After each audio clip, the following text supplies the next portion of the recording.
Welcome to Commander Pop Culture, a place to gather magical information with some laughs, might I add. Hello everyone, welcome. The Capitoline Triad. If you're not aware, she came out in the latest Assassin's Creed set. She may cost 10 mana, but the cost reduction occurs for each historic card that's in your graveyard. And then you could exile a number of historic cards from your graveyard with total mana value equal to 30 or greater. That's the thing we're pursuing, because once you do, you can change all the stat blocks of your creatures to become 9/9. Feel the power. Manifold Key pairs well with some of my mill packages, and because my curve is so high, I get to take advantage of my multi-producing rocks. And Manifold Key is slightly better than Voltaic Key because you can make a creature unblockable, and it also pairs up nicely when you turn your stuff into 9/9s.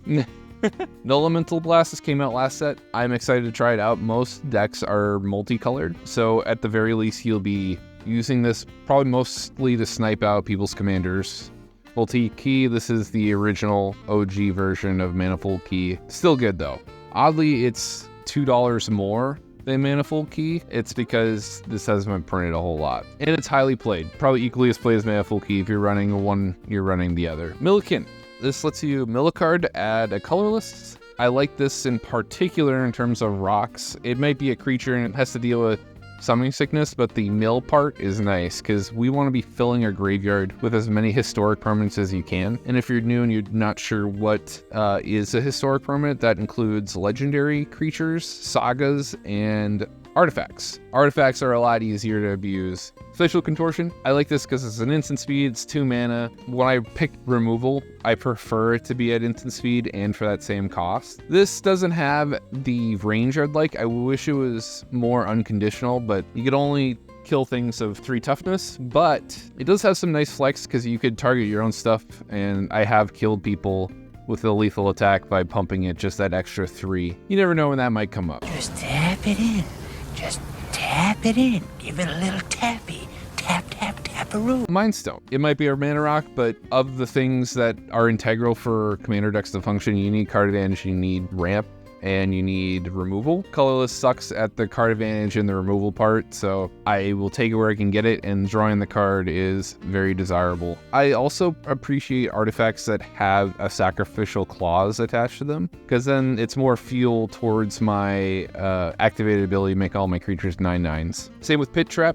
It's a removal piece, lets you kill a target attacking creature without flying, can't be regenerated. Reasonably costed. It might be a 4 mana total investment, but 2 mana play, and I think there's like a little bit of extra value in this, in that it'll stave off a bunch of aggro from things that people aren't willing to give up. And ironically, people don't fill their decks with crappy cards, you know what I mean? So like, they're not going to just be willy-nilly willing to give it up for just anything. Silversmith. You can tap it and tap 1 to discard a card and make a 1/1 colorless sliver. Not only does it make a 1/1 to be turned into a 9/9, but it also fuels your graveyard with a historic piece. Mill 2 cards, Perpetual Timepiece, and then it has some graveyard protection, which I also really like. For 2 mana, you could shuffle any number of cards from your graveyard back into your library. I wish I could run more mill cards in this deck, but they're not very budget friendly right now because ever since the Mothman came out from Fallout, all the best mill cards just spiked in value. They're either double or triple what they used to cost. Like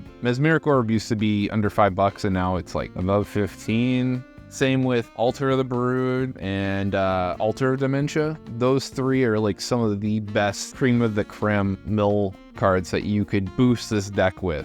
If you're looking to upgrade it, like say $100 is not tight for you, those are the 3 cards I'd recommend right off the bat for throwing in this deck. But I like the Perpetual Timepiece as well because I could untap it, mill more cards, and I protect my graveyard at the same time. It has a lot of density on it than one would think. Idle Oblivion, I'm going to be making tokens, so it's a card advantage piece. Lets me draw a card every time I make one. Patchwork Gnomes lets you discard a card to regenerate it. Another discard outlet. discard your big, dumb, expensive things from your hand, and then hopefully it'll get you to where you need to faster with this Capitoline Triad. I also appreciate that it's free and it's not a tap ability, unlike the Sliversmith. You can use this as many times as you like, as long as you have cards to pitch to it. Unstable Obelisk, it's not my ideal mana rock because it costs 3 mana. I prefer, like my removal, to also be 2 mana or less. We're on a budget and removal scarce, so having a rock that can also blow something up in the late game ain't bad. Burnish Heart, I haven't ran one of these in a long time. I don't like how expensive it is truly, but because, again, we're going back to, I could use it when it's in the graveyard to your commander, so this will not only ramp you, but help you reach your goal faster. Say with Navigation Orb, slightly better because it costs 1 less mana to activate. Foundry Inspector, we're running 56 artifacts, so we're going to take advantage of those coupons. Transmogrifying Wand, I feel like this does not get played as much as it should. I think it's one of the best colorless removal spells, or just like budget friendly removal. You can remove a counter from this and you destroy a target creature and they get a 2/4 Ox in exchange. Stay away from that animal. I'm gonna bite his hide. I need to wear his stomach skin like a unitard. And it has 3 charges on it, so it's a 3-for-1. And with the keys, you can abuse this and use it much faster. Glaring Fleshraker, this is one of your best token producers whenever you cast a colorless spell. There are a lot in here. They're actually all colorless because you're playing a colorless deck. You make a 0/1 spawn, and whenever a colorless creature enters the battlefield under control, it deals 1 damage to each opponent. You're going to be making a lot, so this could actually be like an endgame closer. Palladiumer, another subject matter I want to talk about is once I pay more mana for a rock or a removal, it has to be sweetening the pot a little bit, if you know what I mean. This produces 2 mana instead of 1, like I would from my 2-drops. And like my Unstable Obelisk might not be all that cool to look at, but like at least it can blow some up. There aren't any other rock in the game that does that. Even though it's a 5-cent card, I think for its uniqueness, it deserves a little bit of respect. Sands of Delirium, this is one of your best mill cards. You sink X into it and you target yourself. You mill X cards from the top of your library. Semblance Anvil, I want to take advantage of this artifact. This makes all your artifacts 2 left. Mazzolante, the Great Door. I like it for its free draw and discard effect. I think I'd rarely use it for the transformation clause. I don't even know what its backside does. Oh, you get to add a ton of mana where X is the number of permanent cards in your graveyard. It's a little counterproductive because your commander exiles your graveyard, and then the transformation side on this also exiles stuff in your graveyard. It's a big oof. Like I probably will rarely transform this.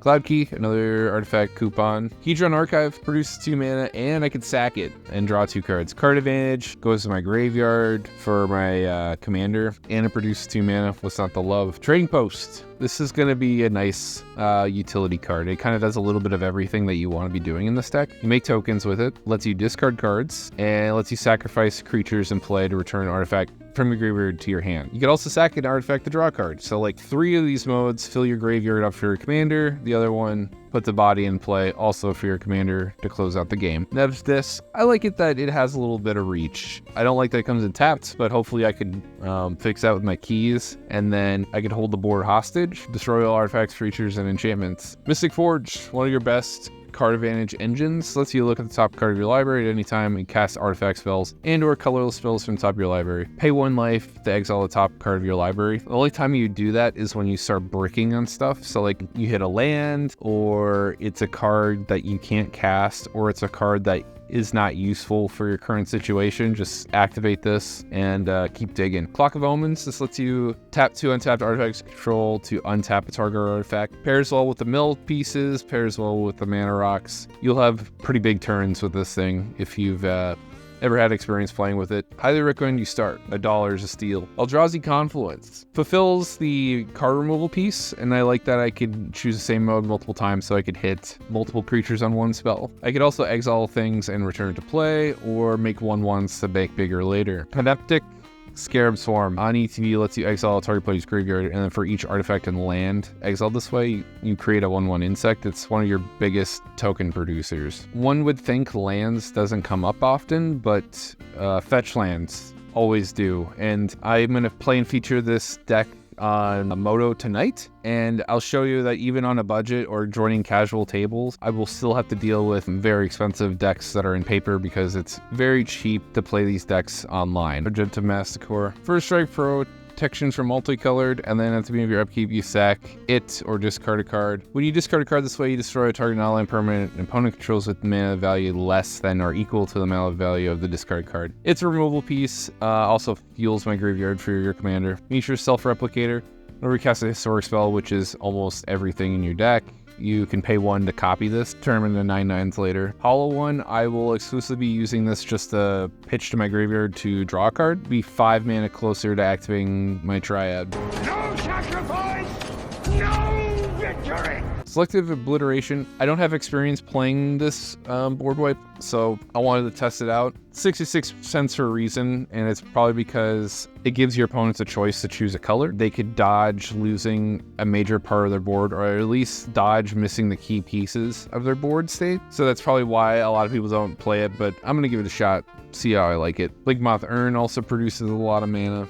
This one's a little fair though. It's a universal effect where it affects your opponents just as much as it affects you. But when you play effects like this, you need to break symmetry, and you need to do it more than what anyone else can. Since we're an artifact deck, it's most likely going to be the case where you get a bunch of free mana, a lot more free mana than anyone else does. Mind's Eye. Whenever an opponent draws a card, you may pay 1 if you draw. Forsaken Monument. It's one of the all-time greats in colorless decks. This lets you rubber band and accelerate your game. What I mean by rubber banding is when your opponents know what you're trying to do, you're going to have the eye of your attention.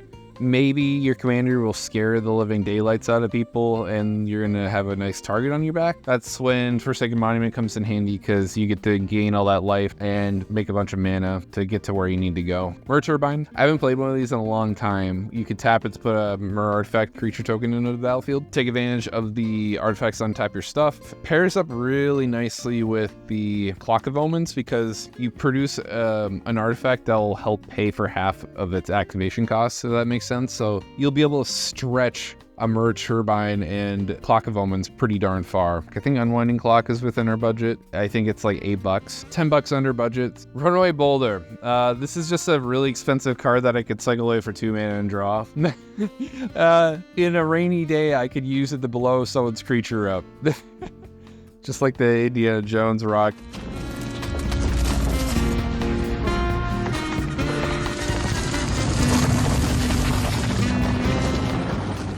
Although I think this one will actually run people over, unlike in the movie. Juiceohedron, I like this a lot. Taps for 3, could sack it, and then have 6 mana in my graveyard. Steel Hellkite, it's a nice, consistent removal piece, I guess. It's an X activation, so you can activate it multiple times for different values and blow up different values worth of stuff. But surprisingly, you will hit a lot of things on the same mana value that you need getting rid of.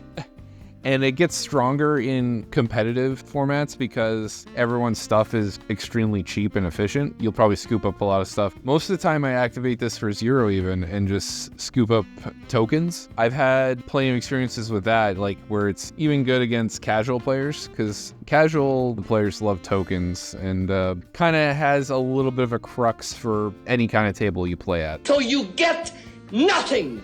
Endbringer, this is one of your card advantage pieces. It's great because it untaps itself, and then most of the time I'd use it just to draw a card on everybody's turn, but it has some flexibility. You could take away a creature or kill a planeswalker off. You can also make it so a creature can't attack or block this turn. So if there's someone that has something threatening and they clearly have intentions of messing you up, you could activate it on their turn.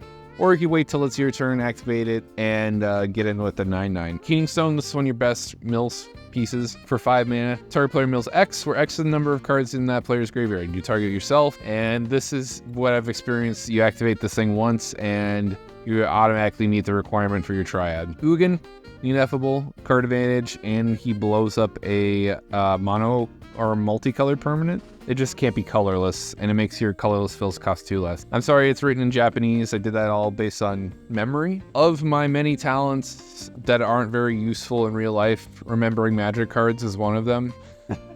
I wish I could apply that to other things, but if you want to look it up You could always just look at the screen here, type it in on your phone, look it up for yourselves. Or if I draw it up in our game tonight, I'll show you exactly what it can do. Thunderhawk Gunship. This is kind of fun. On ETB, you make 2 tokens. It's exactly what we want. But the also like cherry on top is whenever it attacks, attacking creatures you control gain flying till end of turn. So post making your stuff 9/9s, this is just your finisher kind of piece. It's much more diabolical than I think most would think of it would be. I guess concerned players could put 2 and 2 together, but you never know. Merbalsphere puts a bunch of tokens into play. Can't ask for anything more. Sojourner's Companion. I could pitch this to my graveyard, get the land in case I need one. Have a 7-drop in my graveyard. Threefold Thunderhulk. On ETB, you get 3 counters, and then whenever it enters the battlefield or attacks, you create a number of gnomes equal to its power. You could sacrifice an artifact, put a +1/+1 counter on Threefold Thunderhulk. You could make it a compounding interest of sacking your own gnomes for 2 mana, make them bigger, and get them back in return. Searing Invasion puts 5 tokens in play. Not bad. Mirror Enforcer is just a big dumb artifact for me to pitch or just play for free. Summoning Station.